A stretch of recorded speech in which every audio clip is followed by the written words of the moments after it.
अक्सर ये देखा जाता है जब बच्चे किसी भी विषय को याद करते हैं तो रटने की प्रक्रिया को बहुत अधिक महत्व देते हैं, खासकर व्याकरण को याद करते समय। ये ठीक है कि रटने की ये प्रक्रिया कुछ समय तक बहुत ही प्रभावशाली रहती है, लेकिन बच्चों जब आप रटते हो तो आप देखोगे कि कुछ समय के पश्चात वो उस चीज को आप भूल चुके होते हो। ये ठीक है कि रिवीजन के द्वारा जब आप किसी चीज को बार बार रिवाइज करते हो तो उस विषय विशेष पर आपकी पकड़ बहुत अधिक मजबूत हो जाती है। आज मैं आपको बताऊंगी कि किस प्रकार पर्यायवाची शब्दों को हिंट के माध्यम से याद करके आप बड़ी ही सरलता सुगमता से याद करके उसको चिरकाल तक अपने मन मस्तिष्क में काफी देर तक याद रख सकते हैं। तो आपने हिंट के द्वारा आपने पर्यायवाची को याद करना है, न कि रट्टे लगा। तो चलिए मैं आपको बताती हूँ। आज हम शुरुआत करेंगे पर्यायवाची शब्दों से। सबसे पहला शब्द है अग्नि।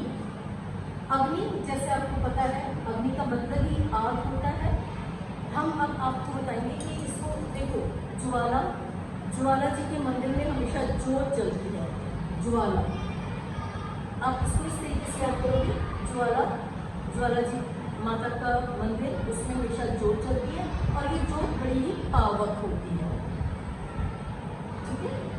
और नल, नल पानी का, हम पानी से अग्नि को बुझाते हैं। तो अ को आप याद करो, अ मीन्स नो। जैसे धर्म का ऑपोजिट होता है, विलोम होता है अधर्म। ज्ञानी का अज्ञानी, जो ज्ञानी नहीं है। तो अनल, जहाँ नल नहीं है, जहाँ नल नहीं है वहाँ पे क्या है, आग याद चल रही है। ये हमने हिंट से याद करना है, राइट। सेकेंड वर्ड है, सेकेंड आपका शब्द है अध्यापक। अध्यापक आप इस तरीके से याद कर सकते हो। पहले अध्यापक को क्या कहा जाता था, गुरु, आचार्य। आजकल क्या कहते हैं, शिक्षक। तो आप लोग क्या करते हो, शिक्षक दिवस, टीचर्स डे मनाते हो ना, शिक्षक। थर्ड है आंख। आंख, न से नेत्र, न से नयन, न से नेत्र, न से नयन।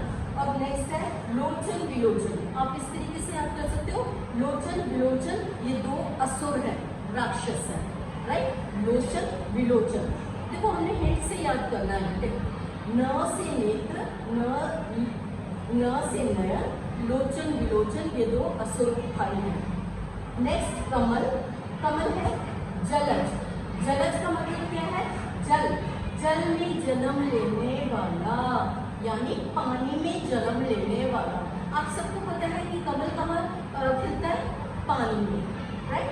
तो जलज, जल में, पानी में जन्म लेने वाला।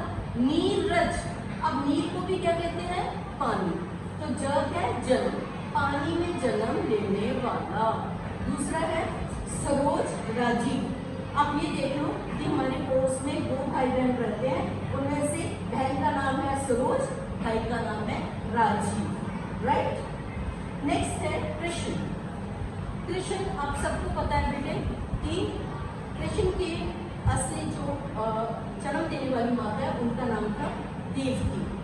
और देवकी नंदन, देवकी और नंद के पुत्र, देवकी नंदन, देवकी और नंद के पुत्र नंद कुमार, नंद के कुमार, नंद के बेटे। आपने नंद बेटा नहीं लिखा, नंद कुमार, ठीक है।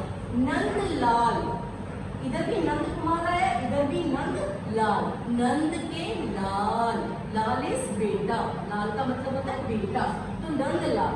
और यह गिरिधारी, गिरी का मतलब क्या है, पर्वत, पहाड़। तो आप सबको पता है कि श्री कृष्ण ने अपनी छोटी सी उम्र में कौन से पहाड़ को उठाया था, गोवर्धन पर्वत को। तो गिरिधारी, पर्वत को धारण करने वाले। और इसमें गिरी किस पहले में अगर आप गड़बड़ करते हो तो यही ध्यान रखना, ग को छोटी की मात्रा, र को छोटी की मात्रा है, गिरिधारी। जब भी आप याद करोगे बेटे, आपने उच्चारण पर ज्यादा ध्यान देना है। और जिस तरीके से मैं आपको हिंट के द्वारा बता रही हूँ, आपने उसी तरीके से जो याद करना है, ठीक है। सुर, अब गंगा है नेक्स्ट। सुर नदी, सुर का मतलब क्या होता है? देवता। इसका उल्टा क्या? असुर, असुर राक्षस। तो गंगा जो है वो पवित्र नदी है, तो देवताओं की नदी, देव नदी, देवों की नदी, ठीक है। नदी नदी सेम है, सुर मतलब देवता, सुर नदी, यहाँ पे आ गया देव नदी। नेक्स्ट है देव सरिता, यहाँ पे वैसे है देव सरिता। सरिता का मतलब है, सरिता का मतलब है नदी। सुर सरिता, सुर अगेन, सुर का मतलब है देव, सुर सरिता। अब है भागीरथी। आपको पता है भागीरथी बहुत बड़े ऋषि हुए थे, उन्होंने भगवान शिव को जो है प्रसन्न किया था और उनसे वरदान के रूप में मांगा था कि गंगा जो है, गंगा नदी को पृथ्वी में उतारा जाए ताकि मेरे जितने भी पूर्वज हैं उनको, उनकी अस्थियां मैं उन्हें प्रवाहित करूं। तो भागीरथी, भागीरथी, भागीरथी के द्वारा ही जो है गंगा नदी नीचे आई, उनकी तपस्या के द्वारा उनको वरदान, उनको उनका पूरा किया था शिव जी ने। जी, जीवा, जीवा जब छुट्टी की मात्रा, जीवा। रसना, जुबान, जुबान। अब हम रसना, आपने देखा होगा, आप इस तरीके से याद कर सकते हो, टीवी में अक्सर ऐड आती है आई लव यू रसना। तो रस का हम स्वाद किससे लेते हैं? अपनी जुबान से। मीठा, तीखा कुछ भी हम खा रहे हैं, रस की अनुभूति हमें किससे होती है? जुबान से। तो रसना, जुबान, ठीक है बेटा। नेक्स्ट है झंडा। अब झंडा को क्या कहते हैं? ध्वज, आधा ध्वज। फिर आगे मात्रा लगा दो, वेरी सिंपल, ध्वज, ध्वजा, पताका। इन वर्ड्स को आप अपने डेली रूटीन में आप यूज करो। पताका फहरा दो, ध्वज फहरा दो, ध्वज, फिर जब आगे मात्रा ध्वजा, फिर पताका, राइट। अब दिन, दिन को हम क्या कहते हैं? वार। सोमवार, मंगलवार, बुधवार, इस तरीके से याद करो, वार। फिर रोज, मैं रोज पढ़ाई करता हूँ, रोज, मंडे हो, ट्यूसडे हो, सोमवार हो, मंगलवार हो, बुधवार हो, रोज। और दिन, दिन, दिन से दिवस। द, दिन में द को छोटी की मात्रा है, तो दिवस में भी द को छोटी की मात्रा है, राइट। नेक्स्ट है नदी। नदी को आपने कैसे याद करना है? ई की मात्रा यहाँ पे हटा देनी है। नदी से वेरी सिंपल, नदी को ई की मात्रा हटा दो, क्या बन गया? नद। फिर सरित, सरित, फिर सरिता में आ की मात्रा लगा दो, सरिता, राइट। नेक्स्ट है नवीन। नवीन में भी सेम, जैसे नदी में ई की मात्रा हटा दी थी, नव, फिर नवल, नया और नूतन, ठीक है। नवीन में बेटा नव लिख दो, यहाँ से ई और नव की मात्रा हटा के नव, फिर नव के बाद नवल, नया, न से नया, न से नूतन, ठीक है। नेक्स्ट देखिए पक्षी। पक्षी का खग, विहग, व को छोटी की मात्रा, फिर इधर विहग से विहंगम, ऊपर बिंदी आ जाएगी, विहग, विहंगम। जब भी आप ये वर्ड्स आप याद करते हो, शब्दों को याद करते हो, इसमें उच्चारण बोल बोल के आपने याद करना है, ठीक है।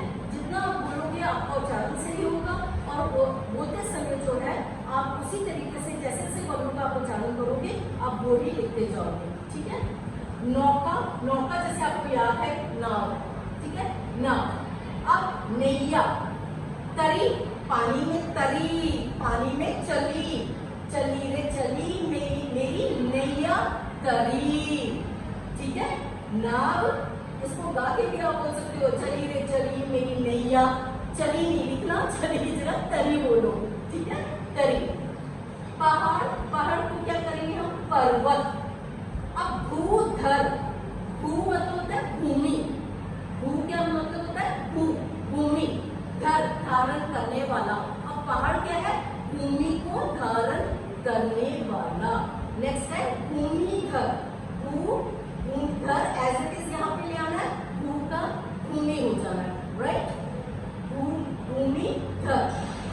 अब पुत्र का क्या है? बेटा, सूर, सब छोटी की मात्रा, आत्मज, आत्मा से पैदा हुआ, माँ की कोख से पैदा होता है बेटा, आत्मज। फिर तनुज। अब पुत्री, आपने अगर एक याद फिर आपको एज इट इज बहुत जल्दी याद हो जाएगा।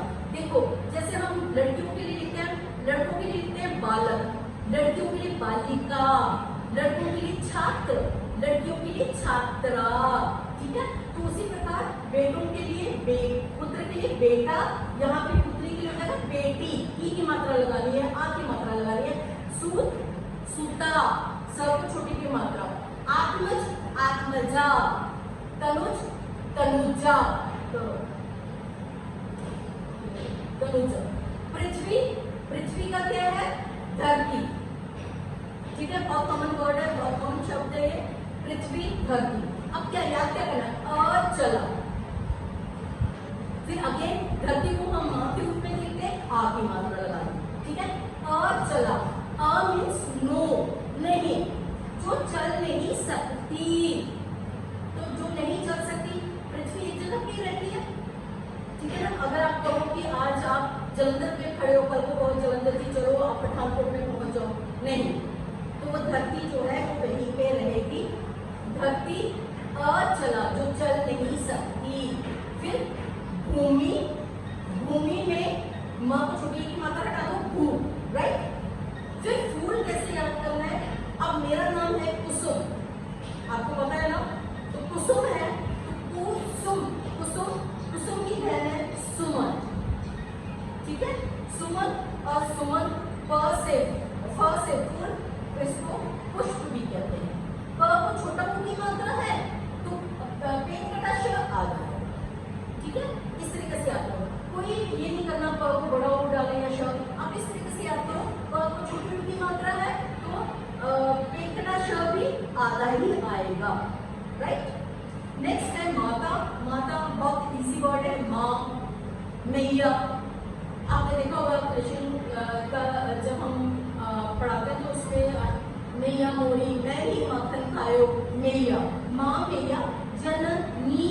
अच्छा कई बच्चे मैंने देखा है क्या बोलते हैं, जननी, ना लिखते ई की मात्रा डाल देते हैं। व्याकरण याद करते समय उच्चारण पर खास आपने जोर देना है, इसको आपने कैसे बोलना है, जननी। माँ हमेशा, माँ का दर्जा इस दुनिया में बहुत ऊंचा है, बड़ा है, न वो बड़ी की मात्रा आएगी, जननी, तोड़ के याद करना है। सिंपली के बच्चे होते हैं जननी, जब बोलते जल्दी से जननी है, जननी, तो लिखते भी क्या है, ज न बड़ी की मात्रा। आपने रुक के एक एक वर्ड को चबा चबा के बोलना है, जननी। राजा, प्रजापति, प्रजा का जो पति है यानी स्वामी है, एक राजा पूरी अपनी प्रजा का हेड होता है, स्वामी होता है, तो प्रजापति। भूपति, उसका साम्राज्य जो होता है वो भूमि पर फैला होता है, वो पूरी भूमि का पति होता है, पूरी भूमि का स्वामी होता है, भूपति। अब इसको शॉर्ट आप क्या करोगे, तो छोटी की मात्रा हटा दी, ठीक है। इसको हिंट से आप याद करना, भूप लिखिए, राइट। नेक्स्ट है निपुण, निपुण को आपने कैसे याद करना है, आप याद करो कि हमारे पड़ोस में एक लड़की रहती है प्रवीण, वो बहुत ही चतुर और कौशल है, कौशल, चतुर और कौशल है, ठीक है। प्रवीण एक लड़की रहती है, वो बहुत ही चतुर और बहुत ही कौशल है, ठीक है बेटे। आई होप, मैं आशा करती हूँ कि आपको ये इस तरीके से जब आप हिंट से याद करोगे ना बेटा, और बोल बोल के व्याकरण को जब आप बोल बोल के याद करोगे और आपका उच्चारण आपका सही होगा, तो इसमें कोई शक नहीं कि आप भूल जाओ या कोई गलती करो, ठीक है। All the best, thank you.